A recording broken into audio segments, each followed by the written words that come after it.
রান্নাঘরে রান্না করছে। ও তো অনেক অসুস্থ। কি করে রান্না করছে এখন? অসুস্থ হলেই বা কি করার বলেন? বাড়ির বউ থাকতে কি আর শাশুড়ির কাজ করা মানায়? আর এখন আশা একটু সুস্থ আছে। আমি তো ওর সাথে সকালেই কথা বললাম, ও তো ঠিক করে কথাই বলতে পারছে না। আচ্ছা, আপনি আমার মেয়েকে একটু ডেকে দেবেন? আশা, আশা, এদিকে আসো তো। এরপর আশা সেখানে আসে। আশাকে দেখে তার মা মনে মনে বলে, আহারে, আমার মেয়েটার কি অবস্থা হয়েছে! আমার বৌমাদের আমি সুস্থ থাকতেও এত কাজ করাই না, আমার মেয়েটা এত অসুস্থ, তারপরেও এত কাজ করছে। মা, কেমন আছো তুমি? সন্তানরা অসুস্থ থাকলে কি মারা ভালো থাকতে পারে?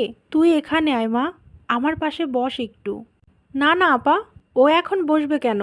আপনার জন্য একটু চা নাস্তা করে আনুক, তারপর না হয় বসবে।